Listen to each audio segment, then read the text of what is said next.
I was supposed to play Bonnaroo, and it was like right after the world kind of is opening back up. It was the one thing I was really looking forward to. We did rehearsals. I was like, my life, I'm ready. This is like my comeback moment. And like the day before we were supposed to play, it got rained out. It wasn't even like a COVID thing. It Seriously? was literally a storm came through and took out the entire festival. And they had to just call it. They were like, oh, it's too muddy. And I just remember being like, there's no way that we just spent 2 years doing this and like waiting for this, and then just a storm. I started releasing music under a different name and like an artist project because I think subconsciously I knew that the music wasn't really what I wanted to be making. And I released it under a different name, and then I remember... I think it's still on like Spotify. It was you're either going to play Empty Rooms at the beginning of your career or the end of your career. Which one do you want? Like you get to choose what career you have. Mm-hmm. And I just remember hearing that and being like, oh, I'll play Empty Rooms now. I'll play Empty Rooms for the next 10 years, next 15 years. If that means I'm slowly making progress, then I'm great. What is your earliest memory when it comes to music? Oh, I love that question. I honestly think that my mind automatically goes to, I grew up with very musical parents, and so I think I automatically think of just any time sitting in like my first house that I remember growing up. My dad would just always have a guitar, right, even if we were watching movies or anything. And I remember my mom always just being like, stop fiddling on the guitar, we can't hear anything. But I just always remember, no matter what we were doing, my dad had a guitar in his hand and was always playing. And it was just such a natural and normal thing for us in our family, just to like have instruments around and to listen to music, have music playing all the time. So yeah, I mean, all of them I feel like are somehow tied to musical things. What were some of those first, you talked about having music playing in the house all the time. What were some of those first tracks that you remember hearing around, the house that made you love music as much as you do? Yeah, I grew up listening to a lot of like more folkier, like singer-songwriter stuff. So Bonnie Raitt was huge, and like I Can't Make You Love Me is one of the obviously most incredible songs of all time. But I do really remember listening to that, as well as like Sheryl Crow and If It Makes You Happy by Sheryl Crow, and trying to sing those even though my voice was like not developed, so I could either sing the octave down or the octave up, but I couldn't sing both. And then even like Alison Krauss and Martina McBride and just all these really incredible female songwriters, and Michelle Branch was huge for me. So, and I listened to every single song over and over and over. My dad had one of those huge CD players that was like, I can't imagine how much that thing weighed, but like the old where you can like see it was just so cool. And he still has all that stuff in the studio in his house. So I love it. It's all the memorabilia of my childhood.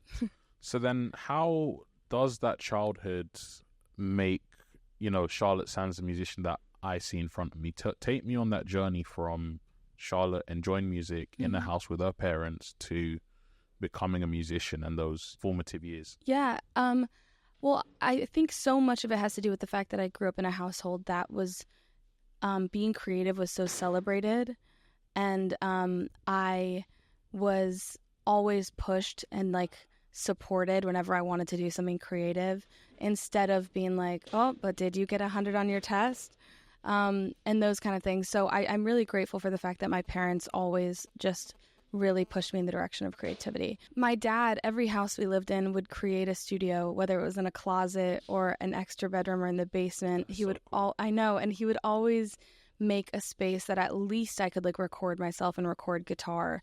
And when I learned how to kind of just even push record, and I learned that I could like record something and then track something over it and record another guitar on top of it, or just, I even started just doing melodies where I would just hum and then harmonize with the humming and that kind of stuff, and creating at the time I thought was just like a fun experiment, which turned into me writing songs and melodies at a really young age. And so I think just people in my life being excited about that and thinking that was cool, and instead of being like, okay, get back in your room and do your homework, or get back over, like, you should be outside. My parents were like, no, go record in the studio at 9 years old and smack the drums as hard as you can and make noise. And that was always just like really, like, they just always wanted me to do that. And so I think I'm always a fan of parents who just like let their kids do, even if it's annoying creative things. I promise it will turn into like something else. But yeah, I was so annoying. I would just run around and try to make sounds with everything and just record them and then play them on loops. And then I think I started off with that kind of singer-songwriter music and trying to write songs that were just stories and made up stories, and whether that was just me like lying and being like, trying to come up with these false realities of my life and like writing about them. I loved the idea that I could just become a different person and make stories that didn't have to be about me. And I thought that was so interesting. But I loved just like creating these new realities and these new worlds. And it wasn't until I found, maybe in like middle school or high school, I found like Mayday Parade and We the Kings and some of the Maine, and these bands that their shows were like so energetic, but they still had these stories and these lyrics that were like Check Yes Juliet, and like these things that I would listen to and be like, oh, this is still incredible lyricism, but the show is really fun and it's really energetic and people are like enjoying themselves. It's not just sitting in a chair in a theater watching somebody play, which is also beautiful, not knocking like Bonnie Raitt, the legend, but it is a completely different thing. And that's the moment that I was like, oh, I want to do that. Like, I want to jump around on stage. I want people to climb over fences to come into the show and sneak in. And I want like there to be that energy and that excitement around my music. And that's when I kind of started trying to create and marry the two of like the lyricism that I grew up on and the storytelling I grew up on, but with the energy of like a rock show. Yeah. Really. Do you remember the first song you wrote? I literally have a recording of it. No way. We should play it. Yeah, we really should. My dad sent it to me the other day, and because it was the first song I ever recorded when I was 9. Yeah. And it's so hilarious. It's kind of funny because I listened to it and I remember recording it and all I could think was, oh, my voice sounds so low. I sound like a boy. Like, everyone's going to make fun of me. Like, my voice sounds so deep. And now I listen back and it's like the squeakiest, like mousiest thing ever, which is so funny. But yeah, it literally was like, Saturday night, another fight about what we should do. I remember that I loved this line. I said, you made plans with your friends and I made plans with you. And I was like, wow, bars. I was like, wow, incredible. Now looking back, I'm like, girl. But it was, I just had so much fun. And I just loved nothing more than being in a studio.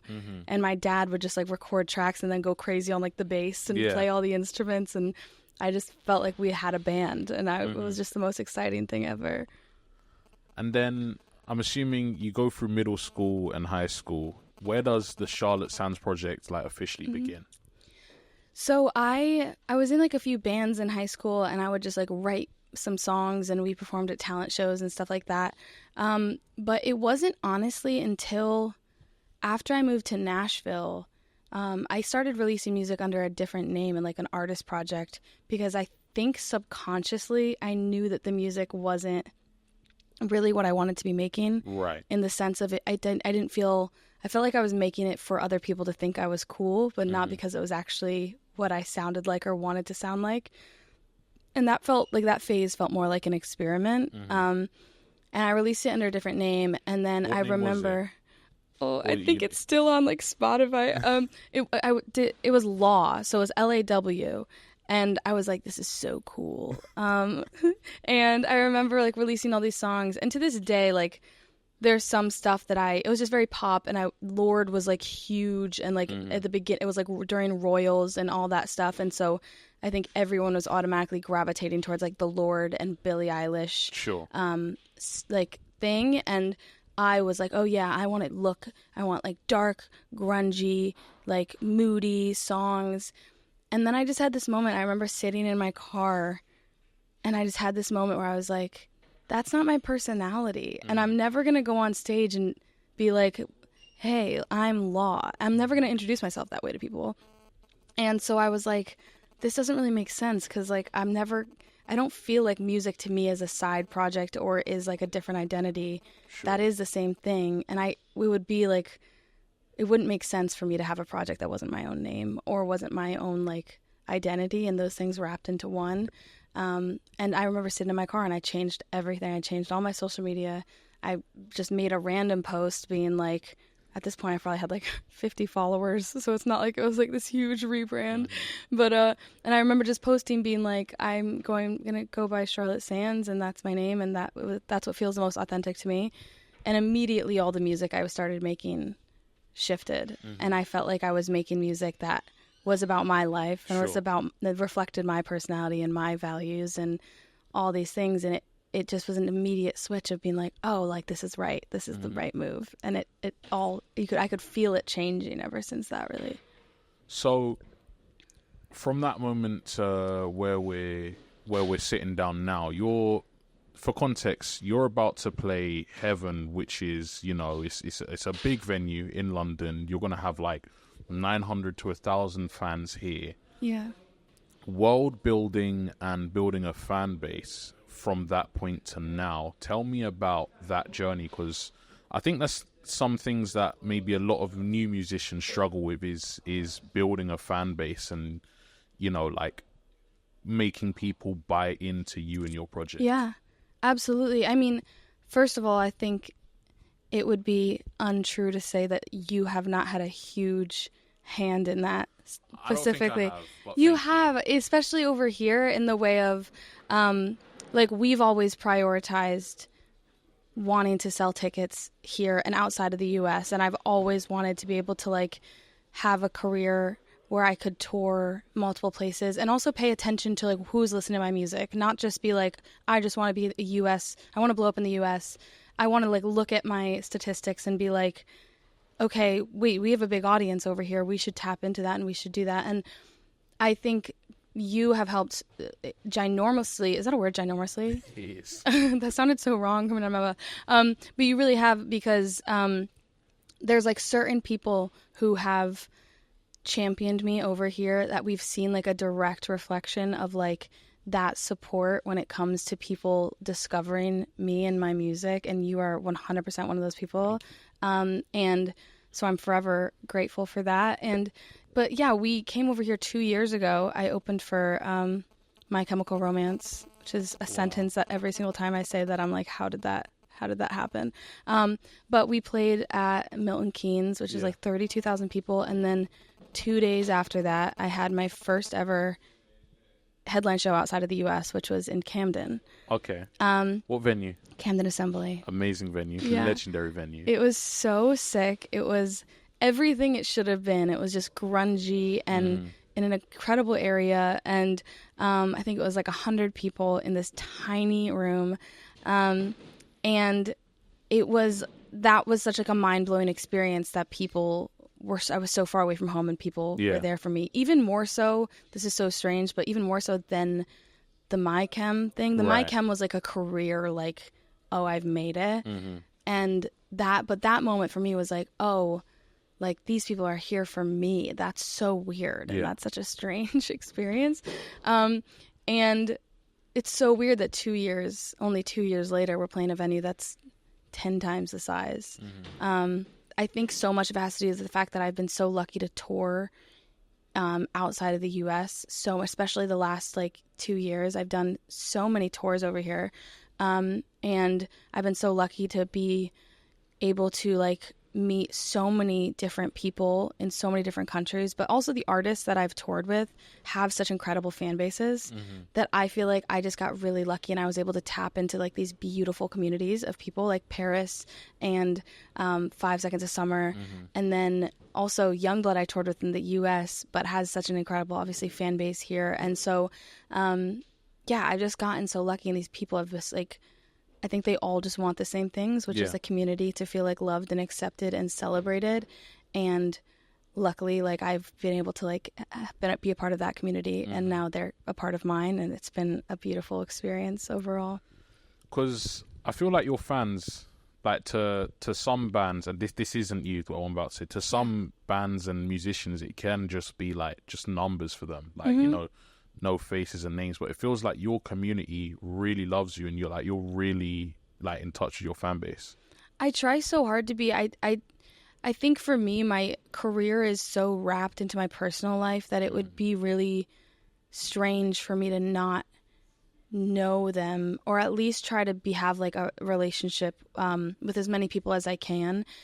Because it's so much of my life is spent touring and in these places that it just feels like it would be really lonely if I didn't have a relationship, or at least try to have some sort of relationship with people. And I'm grateful for social media in the sense of we now live in a state where we're able to have relationships with people and create like discords and group chats on all these different apps and kind of stay in touch in this way that you can feel involved and feel like you're a part of something, and it's not an invasion necessarily of, like I can still have a personal life and still have those things that are separate, but I can also have a community and relationships with people from all over the world and talk to them at all hours and just share exciting news, and they can feel like they're a part of this career because they are.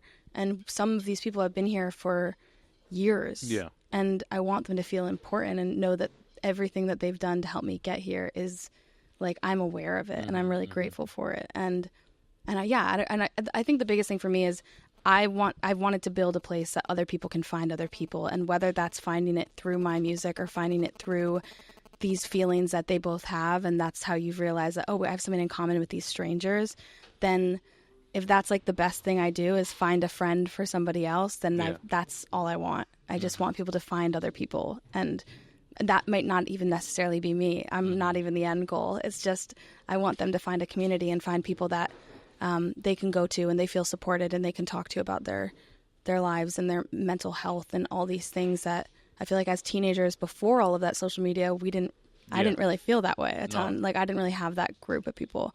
So yeah, I think that's my end goal really, is just like let them find a bigger community from this, Let's talk about that Paris tour in isolation, because again, I think it was the most by chance. Like, that's probably the reason why we're sitting here now. So why don't you tell me like what that tour was like as a whole? Yeah. And how that experience, made you a better performer and a better musician. I mean, first of all, I love Lynn Gunn so much. I think Lynn is one of the most incredible performers, singers, producers, writers, musicians. Is just an incredible person to watch and just to look up to in every aspect. And so I'm so grateful that I got to be a part of that tour, watching Lynn perform every night and just go on stage with this like insane energy and voice and just have this kindness that was just overpouring.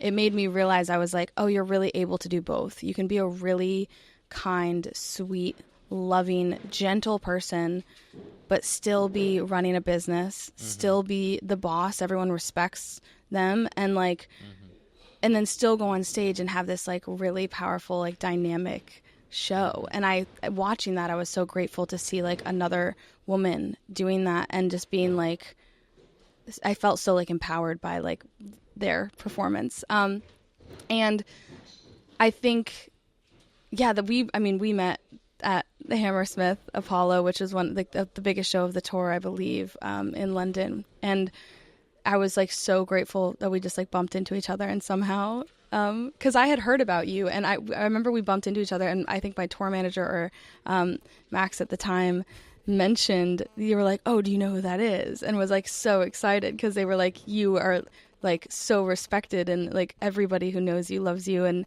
talks so highly of you, especially in this scene. So I was like, no way, like that's so cool. And now we're best friends. Of course, that's again really kind of you to say, and not what I was expecting. So thank you. True. But I think one of the things that intrigued me the most after that night was I bumped into you, and when I saw you perform, and I was like, oh, she must be signed to a major, and like after delving in and looking at your stuff and realizing that you do it all yourself, I think that makes what you do 10 times more impressive. Now, I've always wanted to know,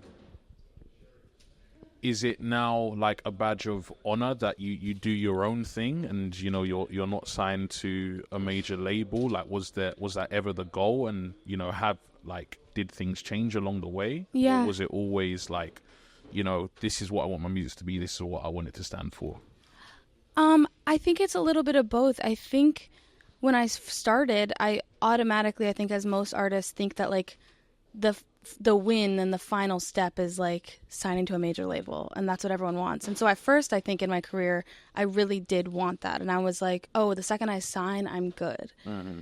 But then it was so interesting. I feel like we started having these achievements kind of on our own as like just me and my management, and it felt really good. People were very like impressed with the fact that we hadn't had help, and I of course I love that, and my ego loves that for sure.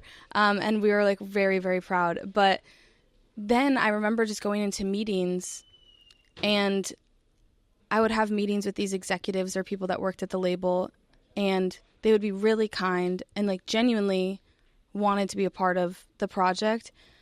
But we would talk about what they kind of expected from me or what our partnership would look like. Mm-hmm.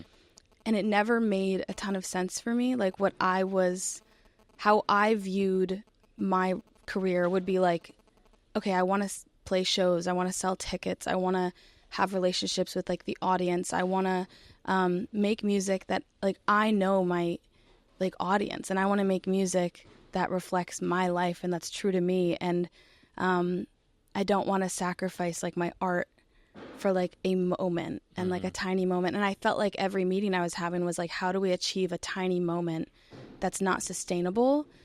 When for me, I was like, I want to make a career that's sustainable, whether that takes 10 years to do, that's what I want to do. And I remember a friend of mine saying one day, he was like, you're either going to play empty rooms at the beginning of your career, at the end of your career. Which one do you want? Like, you get to choose what career you have. Mm-hmm. And I just remember hearing that and being like, oh, I'll play empty rooms now. I'll play empty rooms for the next 10 years, next 15 years.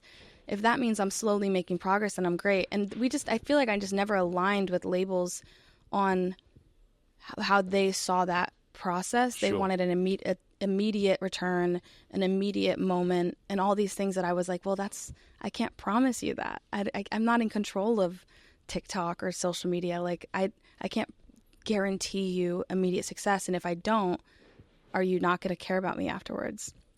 And it just never felt like an honest or like equal partnership. And so after those first round of meetings years and years ago, I remember just being like, okay, the only thing I can control is like myself, what I'm making, and like my direct team, because I know them and we've been like through it all together. And so we all kind of just decided that we were like, well, we've already done a lot together, just us. Why don't we just see how much further we can get? And then we just kept trying and kept, we did do like a distribution deal and things that would still give me the creative freedom, still give me creative control. And we had like amazing opportunities and were able to keep touring, and we were always cutting it close. Like that's the difficult thing is it's not like we were ever having these moments where we were making like insane amounts of money and I was like, oh, I'm gonna buy a car, and like I mean we've been doing this independent for 5 to 7 years now, and it's still hard every day, you know. It's still really hard.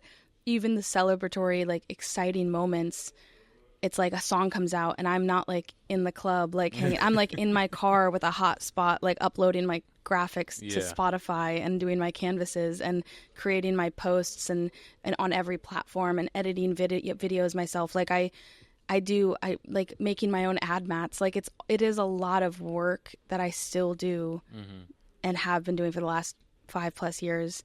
And sometimes, I'm like, that would be nice to have help, you know? But I always have said that now at this point, we've achieved so much. It's just such a small team. It's such a united like front that I have just said until that right partner comes around where I feel like it's an equal partnership. Yeah. And I feel like they can benefit me in ways that I can't by myself. and then I'm gonna be independent. But if that person comes around and those people, and it's like, oh, this will bring me to the next level, but I don't have to sacrifice everything, then yeah, that would make sense for me. Good for you. Thanks. Good for you. No, it's I think, you know, it's so easy for loads of artists to sign their lives away for, you know, like a relatively big advance, and then at the end of it they have nothing to show for it, and I don't think that's fair. All right. Absolutely. So good for you. Appreciate it.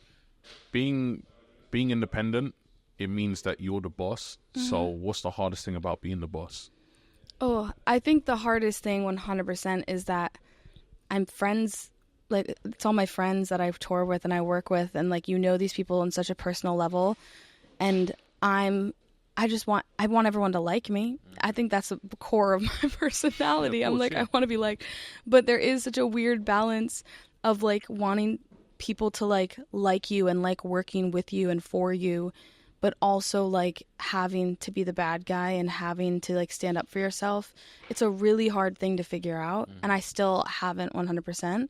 But it's interesting, like when you find yourself growing, and I think especially, you know, a woman in the industry, you automatically walk into rooms and people question how much you know. Right. And I feel like it's interesting. I still, to this day, when I work with sometimes like random people, whether in venues or some places, a lot of times people are wonderful.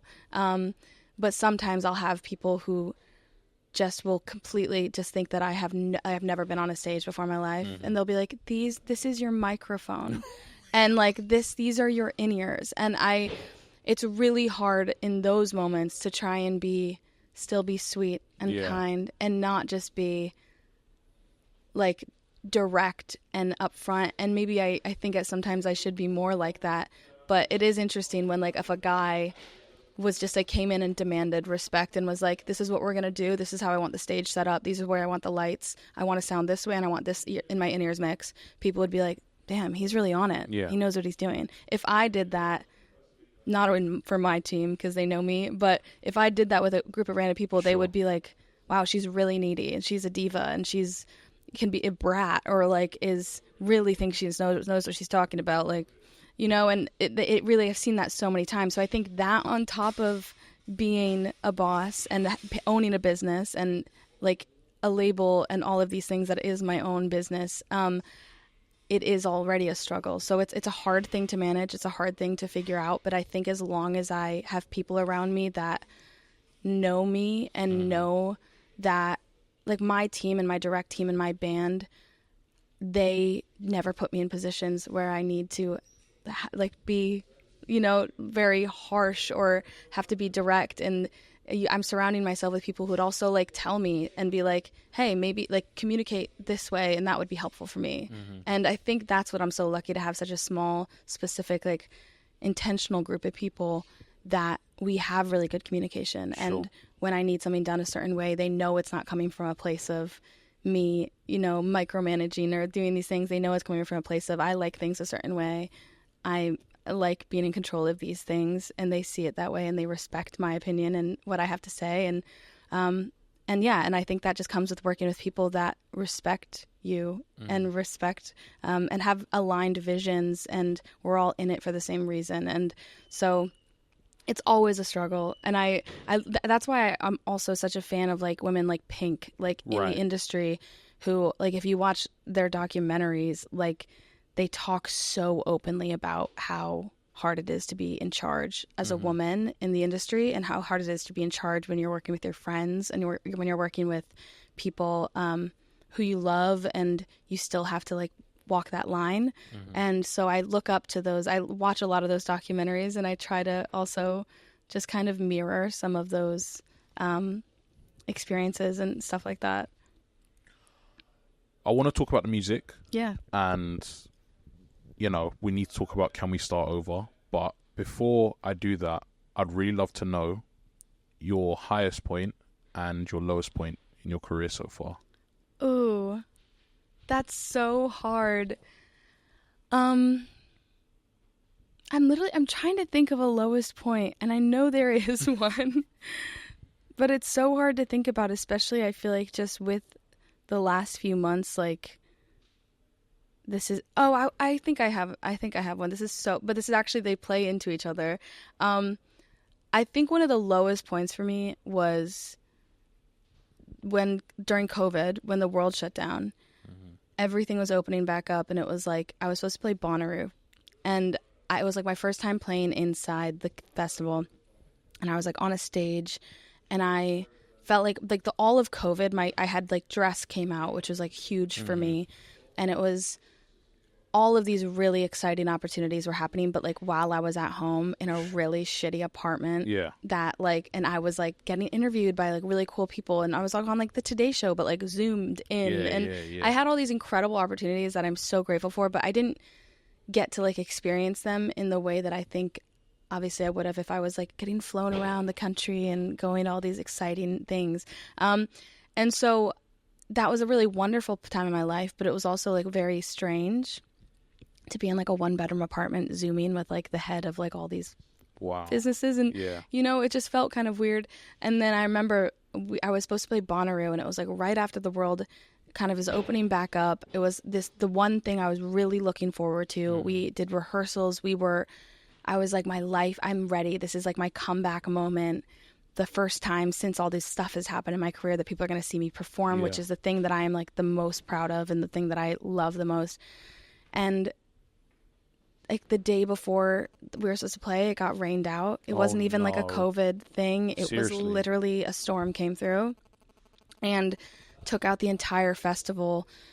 And they had to just call it. They were like, oh, it's too muddy. And I just remember being like, there's no way that we just spent 2 years doing this and like waiting for this, and then just a storm. And it was just felt like the tip of the iceberg. And I was like, everything that I think I had pushed down for so long of just being hopeful and being optimistic. And I'm like, no, guys, as soon as we're out of this, we're good. All of that just felt like such a slap in the face from the universe. And I remember just calling my mom and just being like, oh, I can't, like, I've tried so hard for 2 years to be hopeful and optimistic. And like, that just like really was the nail in the coffin. And she left me this voicemail, and it ended up being the voicemail that I used in the song Love and Other Lies. Because she said, just remember that when one door closes, another door opens. And I put it as like the interlude, or like the intro to that song. And the next day, I got a call at like 7 p.m. at night asking if I would open Sad Summerfest with like All Time Low and The Main and all these bands. One of their openers dropped off, and they needed someone to be there like the next day. And it was a 15-hour drive, and they needed to know in 20 minutes. And so we said yes. We got in a van like 4 hours later and drove my like 4 people. It might have honestly been just me and Danon. Like me and, I think the first few shows, me and Danon drove, my drummer, drove by ourselves, drove like 16 hours and did these shows until the rest of everyone else could meet us there. And we played these shows by ourselves, and it ended up being like, that's how I met The Main. That's how we ended up doing Loved You a Little right after that, which like changed my career in a lot of ways. So like that, it went from being quite literally one of the worst moments in my life to like the not even 24 hours later being the biggest opportunity in my entire career so far, and my first touring experience ever. Which then I got Youngblood after that, and then I was on tour with The Main after that, and then so all of those things in that one moment, I wouldn't have been able to do it if I played Bonnaroo. And so it's like, if that festival wasn't canceled, I wouldn't have been able to do that thing. And not saying that I wanted it to be, but it was so strange. And that was like the moment that I was like, oh, I have no control over any of this. All I can do is show up the best that I can and like be kind and be a good person and like be proud of the things I'm making. But when it comes down to it, it's like, there's all like the universe is always going to work in crazy ways, and whether you understand it or you don't, like it's always working, and you just have to like trust your gut and just trust that it's happening in the right direction. Something I needed to hear today. Yeah, I got you. No, of course. And it's so hard to like, there's so much that happens that you're just like, there's no way that this is a positive, or there's no way that this is part of the path. And then it's so funny. It's like the second that you're just at the point that you're like, I can't go lower than this. Yeah. You do. And then you're like, oh, this is like the worst thing that could ever happen to me. And then it can turn into something that catapults your life in different directions. Wow. And it's true. And I've always been like, I trust the universe. I believe in manifestation. I just like believe in my gut. I'm just, of course. it's all we can do is just like trust the process. Wow. What a story. Yeah, I forgot about that. You just brought it back up at me. I'm like, wow, that just like put me in a great mood for today. I'm like, wow, look at us now on top of the world. Exactly. And I know this won't be the last time you come back to the UK. So absolutely not. I want to live here. I'm like I'm going to get a visa. Please. I love it here so much. Let's talk about the album. Yeah. Can We Start Over? What was the very first line you wrote that ended up on the album? Ooh. Can we start over? No, I don't know. I'm trying to think of the first song that was written. Honestly, the first song that I think we wrote for the album, knowing it was for the album, was Use Me, I believe. And I think I had like... The opener, right? Yeah. And I think I had... it in my notes, and I can't remember if it was just like use me, I don't mind, like I'll be the bad guy. I wrote it in the song. I wrote it about my relationship with like the like the like people who like are followers or on social media, and people who are like angry at me for anytime I like have an opinion about anything, and they're kind of just like in my DMs and are angry. Does that happen a lot? I will say I feel like very fortunate in the sense of I think I've had like a really wonderful following of people who like hold me accountable but aren't like mean. I haven't had a ton of like mean or like things that have like affected me in like a really negative way on social media, knock on wood, yet. But I will say like I've definitely dealt with a lot of I think the hard thing is when people don't know you and people don't know me, they don't know my personality, they don't know my experiences and what I've gone through in my life, and they forget that there's a human behind. Yeah I'm like a human who's like probably gonna be done with this and then like call my sister or call my mom and like see what they're doing during their day and like go get a cup of coffee, and like we're all just like living a very like it's a very normal life, and I have like so many feelings, and but it's really easy to forget that on phones and on computers, and I think that's the hard thing for me is when people just are mean to each other in general, but mostly when it's just comments or just questioning my character or things that I believe in, or being like, oh, you don't care about this or you don't care about that. And I'm like, there's not enough time in the world for me to talk about everything that I care about, or the things that keep me up at night, or the things that I worry about. And I also have a personal life and things that I worry about in secret, and things that I worry about like outside of just an Instagram story and things like that. So sometimes it is hard to balance those things because I do care what people think about me, and I do care when they say like mean things about me. But we wrote that song just basically being like, a lot of people have been here for a long time and you think you know me really well. And I love that. But also at the same time, if this is kind of where I'm at, and if this isn't working for you anymore, like this is who I am, and these are the boundaries I have, and these are the things I need in my life, and these are the things I will and will not accept anymore. And I'm not going to accept people who I don't know and don't know me talk to me a certain way or treat me a certain way, or I don't know. I think I just realized that I was like, oh, I want to set boundaries in every aspect, and I deserve a certain amount of grace and kindness, as does everybody. And that's what the song is about. It's like some people are just out there to just like to be mean and to like hurt feelings, and I was just like, I'm not going to be the poster child of your life and your targeting, and I'm just good where I am, and I'm happy in my own personal life, and if you want to come along, I would love to have you. If you don't, then why are we wasting time disliking each other? There's so many other things to be doing. And so I think that's what it was, just like making my peace with like, no, not everyone's going to like me. Yeah. And that's okay. And not everyone's going to like anybody, and that's okay. And just like accepting that, and just letting myself just not dwell on, the idea of like having to be perfect for everybody, I guess. And then we wrote that song, and it was so freeing. And I remember it like gave me so much energy to write all these other songs, because I wasn't after that thinking about the way that other people are going to perceive me Yeah. or the way other people are going to perceive like the songs. I just was able to write freely, knowing that I had already said like my piece Sure. of like, this is the next chapter. This is who I am. Take it or leave it, you know? For sure. Wow. Wow. What a story. I never expected to go that deep with Yap, music. yap. But That's all no, I do. honestly, it's so great to hear, Thanks. you know, what makes you as a human, like how your brain works and how your creative, you know, force works. And Yeah. what's the song on the album that means the most to you? Oh, that's so hard. That one is like definitely up there. Sure. Because I think it's like such a like stand on business song for anybody who's just like one needs to kind of protect themselves and be like, no, you don't get to push me around anymore. And most people think it's about a relationship and like saying that to your partner, or like a toxic relationship, which it can be. But I love the fact that people have different experiences with it, and it's making them feel like powerful in whatever situation they need that in.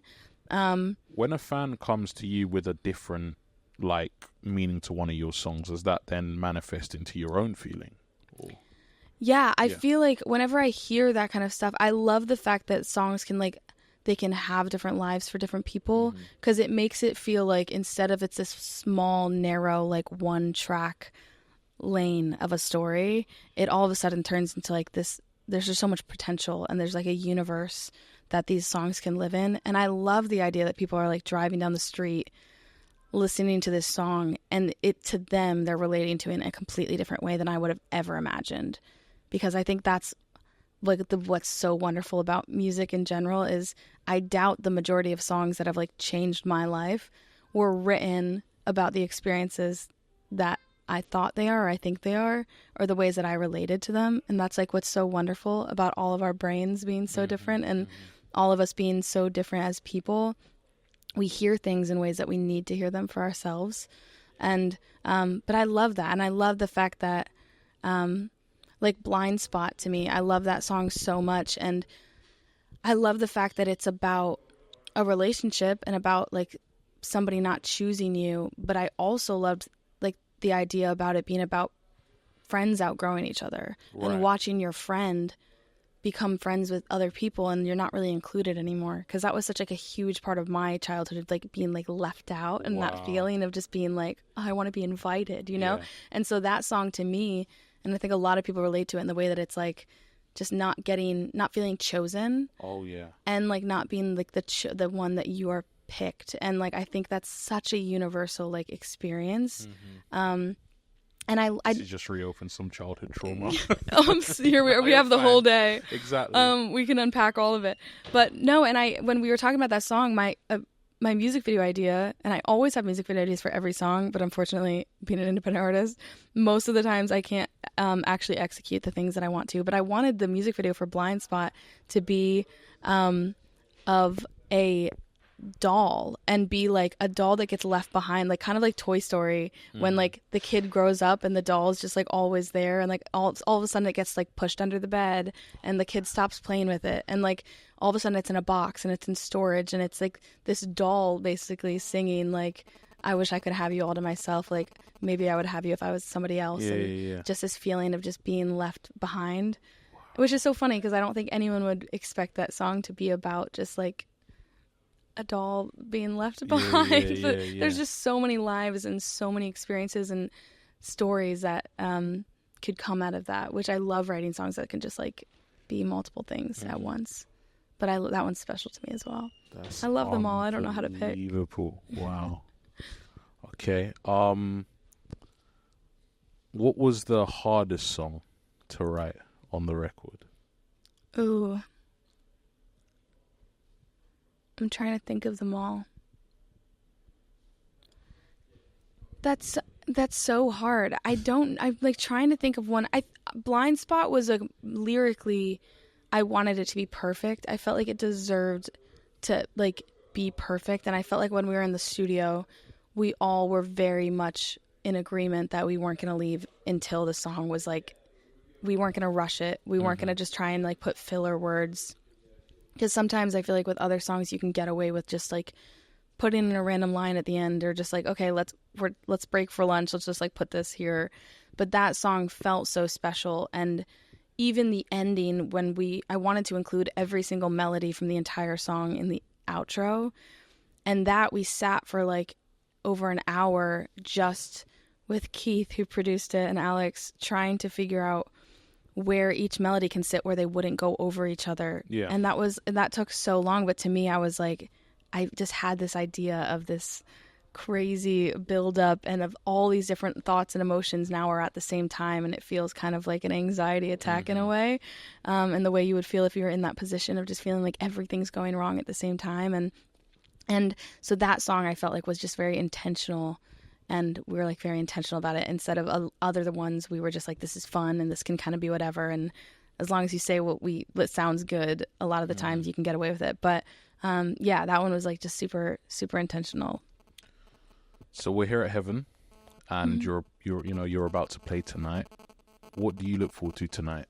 Before I let you go, I'm just honestly, I'm so excited for the show. I'm so excited to, first of all, see people that were at the first show 2 years ago, the first headline show in London, and do you recognize a lot of faces when you come back to the UK every time? Yeah, I do. I think because I message them, and I like stay up to date on, like, I try to, on their lives. Yeah. And so there are like specific people that I just have like really specific memories with, which is so exciting. And then, but also this is the last show of my first ever world tour, which is so wild. So I think I'm just excited to just like really try and be present and take it all in, and not feel stressed or rushed or anxious about it, and just allow myself to feel everything, and just also just enjoy myself and enjoy the fact that this is my life.